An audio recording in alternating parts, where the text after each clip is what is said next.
This program sponsored by Marwadi University, Rajkot, Gujarat. Join Global Campus for a 360-degree education.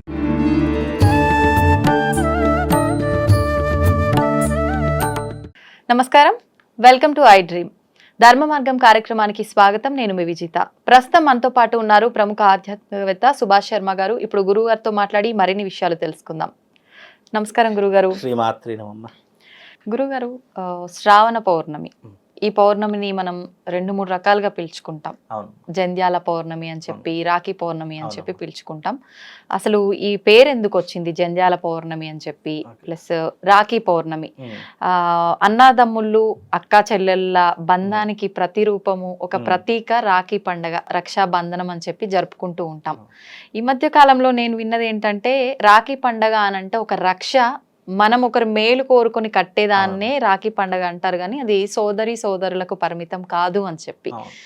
నిజంగా అది కరెక్టేనా? అసలు ఈ సాంప్రదాయం, ఆచారం అనేది ఎప్పటి నుంచి కొనసాగుతూ వచ్చిందంటారు? తెలియజేయండి. చాలా మంచి ప్రశ్న అడిగారమ్మా, తప్పకుండా తెలియజేస్తాను. ముందుగా ప్రేక్షకులందరికీ శ్రీమాత్రే నమః, శ్రీ గురుభ్యో నమః. నమో దేవ్యై మహాదేవ్యై శివాయై సతతం నమః. నమ ప్రకృత్యై భద్రాయై నిహతాం ప్రణతాస్మిత. రాఖీ పౌర్ణిమ అంటే దీన్ని రక్షాబంధనము అని పిలుస్తూ ఉంటాం మన సనాతన ధర్మంలో. ఇది పౌర్ణిమ రోజునే ఎందుకు ఆచరిస్తాము అంటే గనక దీనికి ఒక చిన్న కథ చెప్తాను. అలాగే. పూర్వకాలంలో దేవేంద్రుడు రాక్షసుల మీద యుద్ధానికి వెళ్ళేటటువంటి వాడు. రాక్షసుల మీద యుద్ధానికి వెళ్ళి ఘోర అపజయం పొంది ఇంటికి వచ్చాడు. అలా ఒక 2-3 సార్లు ఈ యొక్క రాక్షసులపై యుద్ధానికి వెళ్ళాడు.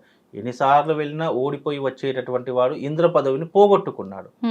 ఇంద్ర పదవిని పోగొట్టుకునేసరికి ఇంద్రుడు లేడు కాబట్టి ఆ స్వర్గం అంతా కూడా రాక్షసుల పాలైపోయింది. అంటే రాక్షసులే పరిపాలించడం మొదలు పెట్టారు. అలా మొదలు పెట్టేసరికి ఇంద్రుడు ఆ ఇంద్ర పదవిని పోగొట్టుకునేసరికి చాలా బాధపడుతున్నటువంటి సమయంలో సచీదేవి అనేటటువంటి ఇల్లాలు వచ్చింది. ఆ సచీదేవి ఏం చేసింది అని అంటే గనక శివపార్వతులను అలాగే లక్ష్మీ విష్ణుమూర్తులను ఇద్దరినీ కూడా ఆరాధన చేసి, అంటే వాళ్ళను పూజ చేసేసి, ఆ రోజున తన సచీదేవి ఇంద్రుడికి ఒక కంకణం కట్టింది. అంటే ఒక రక్షను కట్టింది. ఆ రక్షను కట్టుకొని, ఇప్పుడు మీరు యుద్ధానికి వెళ్ళండి స్వామి, తప్పకుండా మీరు విజయం సాధిస్తారు అని చెప్పేసి అన్నది.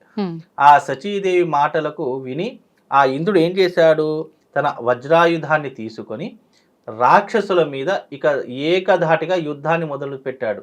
ఒక్కసారిగా ఏకధాటిగా యుద్ధం మొదలు పెట్టేసరికి ఆ రోజున విజయాన్ని సంపాదించాడు. అంటే రాక్షసులు అందరినీ చంపేసి ఆ రోజున విజయాన్ని సాధించి మళ్ళీ ఇంద్ర పదవిని చేపట్టాడు. ఇంద్ర పదవిని చేపెట్టుకునేసరికి అప్పుడు సచీదేవికి ఇంద్రుడు వరం ఇస్తాడు. నువ్వు ఎప్పుడైతే నాకు ఈ రక్షా కంకణం కట్టావో నేను విజయం సాధించాను. అంటే చెల్లెలు, సోదరి కాబట్టి కట్టేసరికి ఏమైపోయింది ఇక్కడ అని అంటే గనక, అప్పటి నుండి సచీదేవికి వరం ఇస్తాడు. ఎవరైతే సోదరులకి రక్షగా ఈ రక్షాబంధనాన్ని కడతారో వాళ్లకు తప్పకుండా విజయాలు చేకూరుతాయి, మేలు చేకూరుతుంది. మీరు అన్నారు మేలు చేకూరుతుంది, అలా మేలు చేకూరుతుంది. తప్పకుండా వాళ్లకు అన్ని రకాలుగా క్షేమము, శుభము, లాభం కలుగుతుంది అని ఇంద్రుడు చెప్పినటువంటి వరము కారణం చేత ఇప్పుడు మనం అందరం జరుపుకునేటటువంటి పండగే ఈ రక్షాబంధనం యొక్క పండగ. అంటే చెల్లెలు గాని అక్క గాని ఎవరైనా తమ సోదరులకు ఈ కట్టేటటువంటి రక్షాబంధనం ఏదైతే ఉందో అది వాళ్ళ మేలు గురించి, బాగా ఉండాలి, జీవితంలో వృద్ధిలోకి రావాలి అని కట్టేటటువంటిదే ఈ రక్ష అనేటటువంటి దానికి అర్థము. లౌకికంలో ఏంటంటే చెల్లెలకు కానీ అక్కలకు కానీ అన్నదమ్ములు ఉంటే బాగుంటుంది, చెప్పుకోవడానికి కానీ, రేపటి రోజు ఏదైనా కష్టం వచ్చినా కానీ, మనకు రేపటి రోజు ఏదైనా ఇబ్బంది కలిగినప్పుడు అరే నా వెనక అన్నున్నాడు, నా వెనక ఒక తమ్ముడు ఉన్నాడు అని చెప్పుకోవడానికి కూడా చాలా గర్వంగా ఉంటూ ఉంటుంది. అలాగే ప్రేమ, అనురాగం, ఆప్యాయతలకు ఇవన్నీ కూడా పెట్టినటువంటి పేర్లుగా ఉంటూ ఉంటుంది.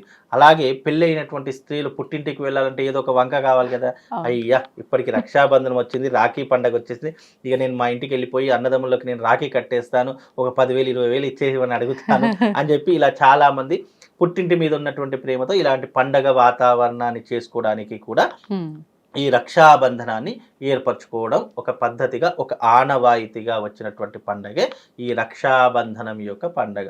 అప్పట్లో ఉన్నప్పుడు చిన్న చిన్న రాఖీలు కట్టేటటువంటి వారు, అవి దూదితో చేసినటువంటి, పువ్వుతో చేసినటువంటి రాఖీలను కట్టేవారు.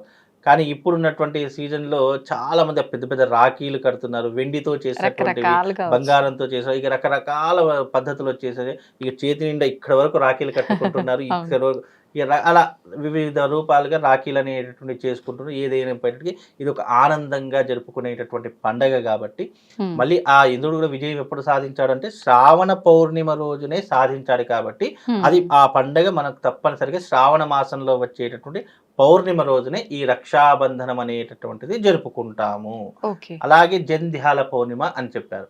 జంధ్యాల పౌర్ణిమ అంటే అర్థం ఏంటి అంటే మనం వేసుకునేటటువంటి యజ్ఞోపవీతం ఉంటుంది. బ్రాహ్మణులకు, క్షత్రియులకు, వైశ్యులకు ముగ్గురికి యజ్ఞోపవీతం. ఇంకా కొన్ని కులాల వాళ్ళు కూడా వేసుకుంటున్నారు. అయితే ఎవరైతే యజ్ఞోపవీత ధారణ చేసుకుంటారో ఆ జంధ్యాల పౌర్ణిమ రోజున పాత జంధ్యాన్ని తీసేసేసి కొత్త జంధ్యాన్ని వేసుకోవడం ద్వారా కూడా ఒక పద్ధతిగా చెప్పడం జరిగింది. గాయత్రీదేవి ఉపాసన చేసేటటువంటి వారు ఈ పౌర్ణమి రోజున గాయత్రీదేవి ఉపాసన చేసి చక్కగా గాయత్రి ఉపాసన చేసేసి ఆ రోజున పాత జంధ్యాన్ని తీసేసి కొత్త జంధ్యాన్ని వేసుకోవాలి. కొత్త జంధ్యం వేసుకోవడానికి ఇది అనువైనటువంటి సమయంగా మనం సంవత్సరానికి ఒకసారైనా జంధ్యం మార్చుకోవాలి అని చెప్పి సనాతన ధర్మం తెలియదు. ఆ సంవత్సరానికి ఒకసారి ఏ రోజు మార్చుకోవాలి అంటే ఈ శ్రావణ పౌర్ణిమ రోజు, జంధ్యాల పౌర్ణిమ కాబట్టి ఆ రోజున కొత్త జంధ్యం వేసుకుంటే మనకు శుభం లాభం కలుగుతుంది. కాబట్టి ఈ రకంగా జంధ్యాల పౌర్ణిమ అని కూడా పిలవడం జరుగుతూ ఉంది. ఇక తరువాత దీనిని పౌర్ణిమ, శ్రావణ పౌర్ణిమ అని కూడా పేరు. ఈ శ్రావణ మాసంలో పౌర్ణిమ రోజున రాత్రి 9 గంటల నుండి 10 గంటల మధ్య సమయంలో విశేషంగా అమ్మవారి యొక్క ఆరాధన చేయాలి అని చెప్పి మనకు శాస్త్రం తెలియజేసింది.